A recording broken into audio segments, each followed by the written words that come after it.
Jimmy Butler, he's a very interesting player to me. Just goes to show the offense for the Dallas Stars could not keep up, and when the defense needed to step up, the Lightning's offense just overpowered them. It makes it almost impossible for their bats to get going or have any confidence in the locker room when you're getting absolutely hosed on the defensive end. He's like, oh shoot, I don't know where to go with the ball because I haven't been able to think. It's their defense, man. Mika Fitzpatrick, T.J. Watt. You saw Luka. I'm very intrigued to see how Luka bounces back after his first playoff series. For next season, there are massive free agents like Giannis. And if Giannis goes to a team like the Heat, like I said before, I expect them to win the championship. 4 teams who could win the AFC in my mind, legitimately. Steelers, Chiefs, Titans, Ravens. Stay undefeated when they face the mighty Cowboys with Garrett Gilbert and Tony Pollard. It was a great series. Game 4 was one of the best games I've ever watched in my entire life. So happy when the Astros lost because it would definitely be a 2020 thing to have the Astros win a World Series, and then you have to hear them. Now LeBron's a 4-time champion, and Anthony Davis gets his first. It's unacceptable. Yeah, I was impressed by their game.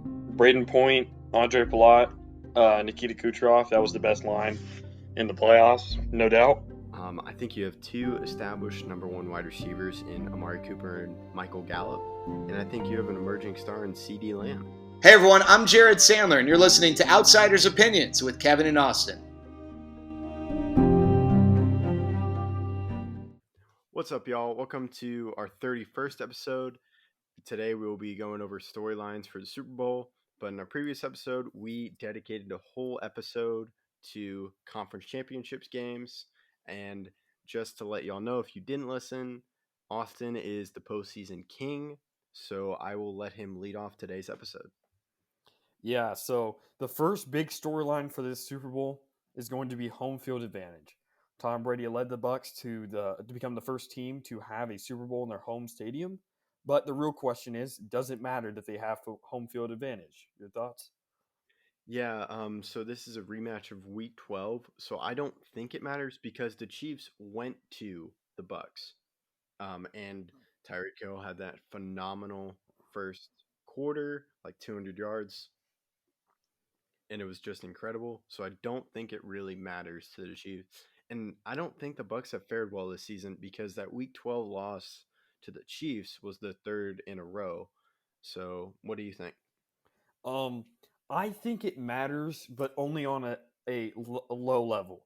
Like, I feel like it gives them a 55 to 45% advantage in the sense that they get to sleep in their home bed for the entirety of the week, while the Chiefs will be sleeping one night in a team hotel. And I do think that matters because normally teams do sleep in a team hotel, even if it's a home game. But I feel like for the Super Bowl COVID restrictions, they're just going to say sleep at your house for the last night. And I do think that helps. You can keep the same routine. You know where you're going to be the night before. It'll help. But as I've seen many people point out, there's not going to be many festivities. There's not going to be media week at the Super Bowl. So it's not going to be as crazy. There's not going to be many distractions for players that, I want to go do this. I want to go do that because it's Super Bowl week. There won't be those distractions. Both of these teams, I feel like, are well run by their coaches and general managers to know what is smart things to do. But they know the stadium. They'll be in their home locker room. They'll know where all their stuff is. I will put some stock into that, but like you said, the Chiefs are a good road team this season. They only lost 2 games, only one with Patrick Mahomes, and I think that was a home game against the Raiders. So it's not going to be that big of it's not going to be that big of an advantage, but I will give a slight advantage to the Bucs because they do know the ins and outs of the area and everything they're going to be doing the night before. Yeah, that's an excellent point. But I think we can move on to the Bucks defense versus the Chiefs offense. As I talked about the Bucks defense and Tyreek Hill burning them in the first quarter. What do you think? Yeah, the Bucks defense I think will be the make or break while they may not win the game outright for the Bucks, they will be very important. Many people are saying that if the Bucks win the championship, the defense there will be a defensive Super Bowl MVP. I don't agree with that. However, the Bucks will need to play well. They will have to hold them, I think, under 40 points. If the Chiefs score 40 points, the chances for the Bucks winning dwindle, in my opinion. And it's going to be Andy Reid versus Todd Bowles. This is a great matchup that everyone is highly anticipating, and the Bucks are the number one rushing defense. So it's going to be hard for the Chiefs to run the ball, and their two best tackles are out. So it's going to be difficult to protect Patrick Mahomes, and if the Bucks can create pressure, it makes it harder for the receivers to have time to get open before Patrick Mahomes has to throw the ball. What do you think? Yeah, you mentioned the rushing defense. A big guy who came back against the who came back from injury in the Packers was Vita Vea. He teams up with Nakamik Sue, so that beefs up, and he's fresh, and we'll see how it is. And I also think this Bucks defense needs to get turnovers, maybe two, and they need to because they will shorten the field. In the two things where I've picked against them, they've had 4 turnovers in the New Orleans Saints game, and I think all of those led to touchdowns, or 3 led to touchdowns, all within the 20, all within the red zone. And then in the Packers game, they got 2 turnovers off the Packers, and that allowed their offense to get 2 touchdowns. So I think is the turnover battle. If the Bucks defense can win that and give their offense better field position, that will help that Bucks offense go up against that Chiefs offense, as that will limit the Chiefs' opportunities and give Tom Brady a better thing. And I don't think you want to be giving Tom Brady easier road or a much better field position. Yeah, I would agree with that. The third major storyline is the Chiefs' defense versus Rob Gronkowski and Cameron Brate. The Chiefs are one of the worst teams, the 5th worst team at defending tight ends in the league. So it's going to be hard for them to guard Brate and Gronkowski because both of them are talented tight ends. And Rob Gronkowski had his best game of the season against the Chiefs. It's going to be an essential for the Chiefs, especially in the red zone and on third down, for them to guard the big tight ends. What do you think? Yeah, and it's going to depend on their safeties. We know Tyrann Mathieu is great, but Spagnuolo, the defense coordinator, has used Tyrann Mathieu over the field, and he's a big key part to the secondary. So I don't know if they're going to put Mathieu on Gronk, but then what happens to Cameron Brate? And then Gronk comes up in key moments. He's not the Gronk we saw like 4 years ago. He's the Gronk who does what's needed, and he made a big key play against the Packers. I think it was that little screen pass to Tom Brady. It was a very nice, and they got like 30 yards or something. So it's definitely an interesting battle, and I don't know how Spagnuolo's gonna play against it. Any more final thoughts? Well, yes, on this one, Rob Gronkowski does what his job is. He isn't somebody who's going to score a touchdown every game like he used to or get a big game, but he did have 6 receptions for 106 yards against the Chiefs in Week 12. Cameron Brate also had 4 receptions for 34 yards. It's going to be hard for them to guard uh, these big tight ends because they're talented, good at blocking, and they can disguise it well. I had no idea they were going to throw a screen pass on that play because they sent, I think, Scotty Miller or Chris Godwin in motion on the other side and then threw a screen pass to Rob Gronkowski. It's essential for the Chiefs, especially if their offense is getting tired out there, that they can make sure that they can defend the passing game to the tight ends. Yeah, you mentioned Gronk and Brate being good blocking tight ends. That's something we don't see as much as we used to 5 or so years ago with the run game, and that's actually makes it a lot tougher on the defense to guess which play. Is it a run and they can do a play action, and that will free up the tight ends? But I think we can move on to Brady versus Spagnuolo. Spagnuolo is 3-1 versus Brady, including the Super Bowl against the undefeated Patriots with Tom Brady. And I think it's Spagnuolo has done a great job with this defense. He's 2-0 with the Chiefs, and he's really used Tyrann Mathieu, as I mentioned earlier, to help cover up some weaknesses.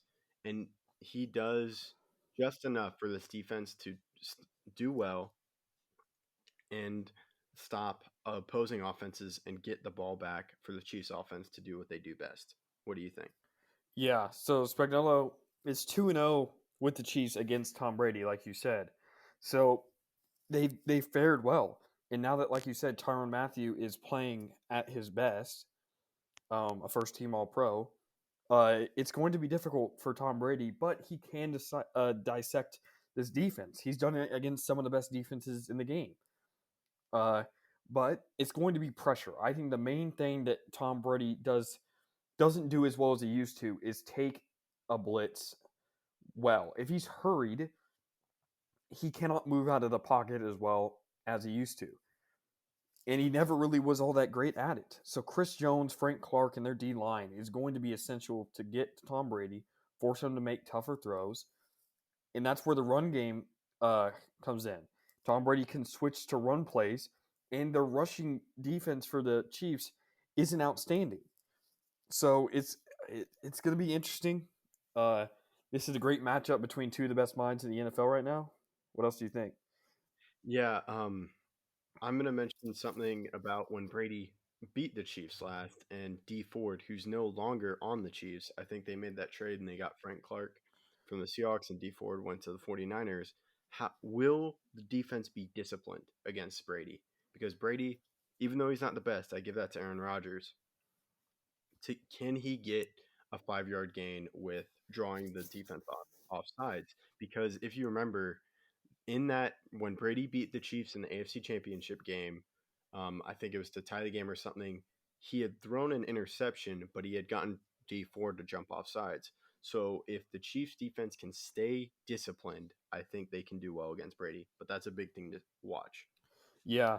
So as I said, I watched that game the other day, and it was, or I guess today, and he lined up in the neutral zone. It wasn't even close, and the flag was thrown before the interception was thrown because he was so far offsides when he lined up. And you're right. You have to know where you are. You have to be aware of the field. And while the trade they made with D Ford was they sent D Ford to the 49ers for a second round pick, and then a later deal traded for Frank Clark from the Seahawks. But you're right. The Chiefs will have to be disciplined. They will have to know when to take penalties because sometimes you're going to have penalties. And if you hold or have a defensive pass interference when it's going to be a touchdown, fine. I mean, there's only so much you can do, but you have to take them in smart. You only have to do it at times where it's not going to, like you said, destroy your team. When it's going to be the end of the game because of a pick, which wasn't even Brady's fault. It hit Gronk in the hands and went up in the air, and then it was picked off. I don't even know if it would have counted as a catch. But I digress. It's going to be, like you said, essential for the Chiefs defense to remain disciplined against a very intelligent Tom Brady who knows how to catch people off sides. Like you said, not as good as Aaron Rodgers, but still very skilled at the job. And lastly, can Patrick Mahomes catch Tom Brady as the GOAT? What do you think? I'm not sure because I don't know what Tom Brady and Bill Belichick did for the most part. Tom Brady's done this; he's gotten himself to the Super Bowl, but I think Bill Belichick helped design those teams. I'm very interested to see if Patrick Mahomes can do it. Can he replicate Tom Brady? Because he's Yeah. a quarterback. Do you have something? Yeah, I don't know if he's necessarily a better quarterback. He has played much better earlier in his career, but as Tom Brady got older, he finally got the trust from Bill Belichick to finally air it out. And Brady didn't do it for stats; he did it for wins, and I think that's essential for Patrick Mahomes. Can he win? Well, I think it's going. I don't. If Patrick Mahomes wins this Super Bowl, I think he has a realistic chance because I don't see for the next 4 or 5 years. I think the Chiefs will be top contenders. Once Tyreek gets 31, once Travis Kelce gets 36, like 4 to 5 years from now, yeah, it's going to be questionable because they don't have Patrick Mahomes has never not had talent around him. When Tom Brady has made people into heroes who we've never heard of. Nobody really heard of Danny Amendola beforehand, even though he had played with the Rams before. There's people like Chris Hogan in all this. There's people who are on the Chiefs team that I do not feel like will be the same 5 years from now. So it's going to be can Patrick Mahomes get to 6 championships if he wins this one? But if he loses this championship, I don't think it's realistic at all for him to get to 7 while he's only at 1. What do you think? Yeah, it's very big, and I think these teams are evenly matched, and it's going to come on the offenses. And so Patrick Mahomes it's going to be Patrick Mahomes versus Brady, and can Patrick Mahomes rip it from him? And I don't know if he's going to be able to do it in the next season, because if they can, like you mentioned, if they win, they can come off. Okay, we're gonna do breaking news right now. I think we've spoken about it. You're gonna get our live reactions as, if you haven't noticed, Matthew Stafford to the Rams for Jared Goff, 2 future first-round picks, and a third-round pick. I cannot believe it. We're just going to digress, if that's okay with you, Austin. Yeah, it's totally fine. Yeah, as I was talking, Kevin saw it, and then after Kevin was talking, I saw it, and that's insane. Yeah, my mom came into the room, and she's like, look at my phone, and then I couldn't see it, so I had to look at mine. I'm like, oh. Like, it was rumored, but I did not. I'm like, they can't do it because Jared Goff's messed up. Jared Goff has a terrible contract, and I don't understand why they would do that, but it seems like a Rams thing to do because when was the last time they picked in the first round? Jared Goff. Oh my gosh. That was the last first round pick they had. But yeah, it's an insane move, and I think the Rams are now serious contenders next season, as I think Matthew Stafford is a much more developed quarterback than Jared Goff is. Yeah, and the run game, like, I think that's what hampered the Rams offense, because you knew they were going to run it, but they have a good offensive line. Man, Matthew Stafford must be jumping in the air because he's going to like an offensive line. Wait, I get like more than 3 seconds to throw. And he has quality. Yeah, he has quality running backs, and he has a great defense. Like, this is perfectly set up. Maybe Calvin Johnson comes out of retirement and joins the Rams. Pulls a Gronk. Yes. But going back to the Patrick Mahomes catching Brady, like I said, if he wins, I give him a realistic chance to reach 6, but only if he can do it within the next 6 years, because Andy Reid's going to retire, and after that, it's going to be hard because he needs consistency, and this offense is much different than it will be once Andy Reid does decide to hang it up. And like I said, if he loses, I don't give him much of a chance, because Tom Brady will have the head-to-head matchup while Tom Brady is basically out of his prime, and Patrick Mahomes is the young gun. He's the one coming in with the better offense, projected to win. And if Tom Brady wins this, I think he's cemented himself as a GOAT for decades, if not centuries. Yeah, I would agree with that. And I'm like, just like to this game, because Brady started out 2-0 against Mahomes, and then Mahomes has come back to tie it up. I think Mahomes wins, but he's gonna have to take this offense to heights. He's gonna have to make a great play because both his tackles are out. It's gonna be, can Mahomes, when you take pieces away, can Mahomes do something? Because like you mentioned, Brady does not always have some pieces. So it's definitely a great matchup. Yeah, and I think this is the most important game of Patrick Mahomes' career forever. I think this is most important. He's going against Tom Brady. Tom Brady, while it is 2-2, it's 1-0, really. because Tom Brady won the AFC Championship, and that's the only game I really care about. I could lose to you 100 times in the regular season, and if I beat you in the Super Bowl, that's all that matters. And that's what Tom Brady is known for. He's known for losing to teams in the regular season and then beating them in the Super Bowl or beating them later on in the Super Bowl. It's a Tom Brady type of thing to do. And if Patrick Mahomes loses this, I don't think he could ever, in my mind, be considered the GOAT. If he wins, he has a realistic chance. But if he loses, I think he would have to do something unheard of, like 10 championship wins.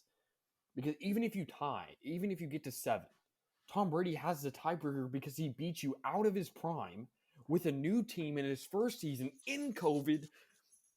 There's too many variables that Tom Brady has over him that I think is. He also had the greatest comeback in Super Bowl history. I know the Chiefs came back from down 24-0, but that was also in the first quarter when they came back. The Falcons were up 28-3 in the second half. Like, it's unheard of what Brady has done in his career, and the only way for Patrick Mahomes to have a chance at becoming the football GOAT is to win this championship, and I think to win it handily. And I think no matter what, Brady will return, and maybe they play again next year. And that's where Tom Brady cements himself. If he wins this one and next year, he will never be passed. Never. There will never be a player to win 8 championships. I don't care if Patrick Mahomes wins 6 and only goes 6-2, whereas 2 losses were to Tom Brady. It does not matter. If Tom Brady wins the next 2 championships, or even after he wins this one, I think he cements. But like I said, there will never be a player who does what Tom Brady has done. And he will be the Wayne Gretzky of football. Well, there will never be a question. No one will ever ask, and it will be Tom Brady is the answer for the GOAT for generations to come. Yeah, and by the way, you heard it here. Austin said it first before anyone else. So, Stephen A. Smith, watch out. Even though that was a much better take than Stephen A. Smith. But I digress. Tom Brady, it's incredible to see what he's done going from the Patriots to the Buccaneers, leading them. Like, they had a playoff drought, like one of the worst. 13 years. 13 years.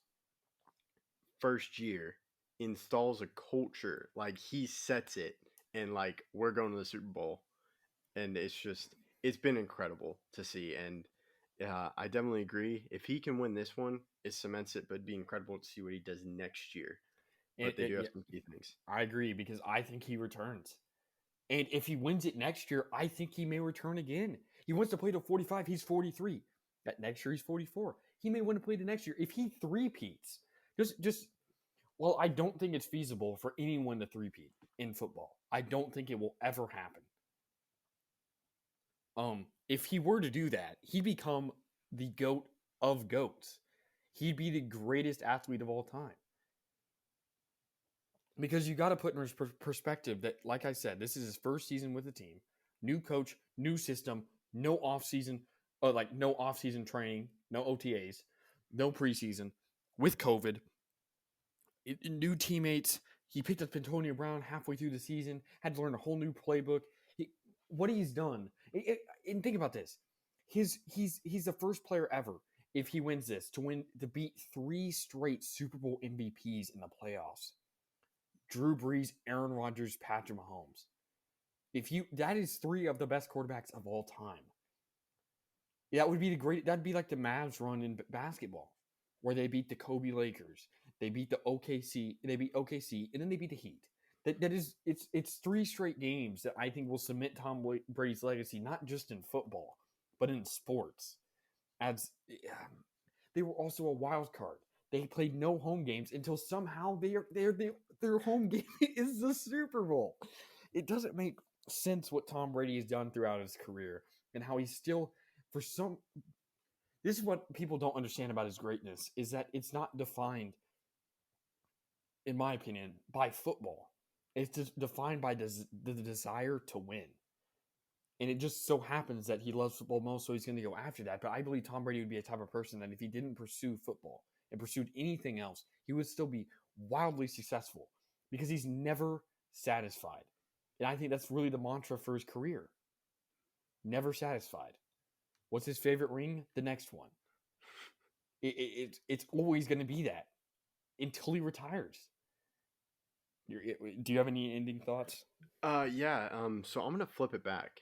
So you said Tom Brady doing the first thing, like rarest thing in football that's never happened, three-peat. What if Mahomes does it? He wins his second one against Brady. He only has one more left. And like, if the offense, if they perform at heights that they used to, how are they not the favorite for next year when they get players back like Damian Williams, Dr. Duvernay Tardif? They get both their tackles back. Maybe they get some good players in the draft because, like, if Brady has to win this one and two more, if Mahomes wins this one, he just has one more, even though it would be a three-peat and he dethrones Brady in one of them. It'd be an incredible thing to see. And from Tom Brady, he is doing like I think he's going to play till 45. I don't see him retiring because ever since he started TB12, this has been his goal. I will play till I'm 45. I think he's going to stay to it, and we'll see if he can battle against Father Time for 2 more years. Yeah, but I think the most impressive thing about Brady is he's been in a AFC or NFC championship 9 out of the last 10 seasons. Like everybody's like, oh, the Chiefs have played 3 straight home AFC championships. Cool. Tom Brady's been to 9 in the last 10 AFC championships, like or 9 in 10 last NFC/AFC because he went this year with the Bucks. He's also been in 5 of the last 7 Super Bowls, and he's won 3 of them. And he should have beat the Eagles, but Bill Belichick's defense couldn't stop Nick Foles. Thanks, Belichick. Yeah, I know. That's Tom Brady's greatest game of all time, in my opinion. He threw for over 500 yards. I think he only threw 1 interception, and he did have that fumble at the end of the game, but he scored 33 points, 500 yards passing. He went off. That's what people I don't think understand. Like, oh, Patrick Mahomes gets all these stats, but can he do it when it matters? And that we'll see that. I did not think he deserved the Super Bowl MVP. I thought it should have gone to Damian Williams. Damian Williams had 2 touchdowns. He had 119 rushing yards. I feel like that's more deserving than the guy who threw 2 picks. One at the end of the third, one at the beginning of the fourth. He almost literally threw the game away. If it wasn't for a circus catch by Tyreek Hill, it would have been questionable whether they would have even won the game. Or if Jimmy Garoppolo hit a wide open Emmanuel Sanders. I mean, it's tough, and a win's a win. Tom Brady's had some questionable Super Bowl performances. He's never had one where he's thrown an insane number of picks, but like his last one against the Rams, he didn't play really, really well, but neither quarterback did, and neither offense really did. It was a defensive Super Bowl, and he won, and winning's all that matters. So even though Patrick Mahomes had a questionable Super Bowl performance, he won. And like you said, they have a chance to do something I don't think is possible. There's teams who've won 2 straight. Broncos, Cowboys, Patriots, obviously. There's teams who've done it, but no one is repeated. And I think that would be, even if Patrick Mahomes repeated, I still don't think he would have to win 6 championships, in my opinion. He would have to tie Tom Brady in Super Bowl appearances to be the GOAT, in my opinion. Because winning's all that matters to Tom Brady. He'll get stats, but it's more important for him to win games. And he would rather throw 3 picks if he wins the game than throw 3 touchdowns and no picks and lose the game. He's that type of player.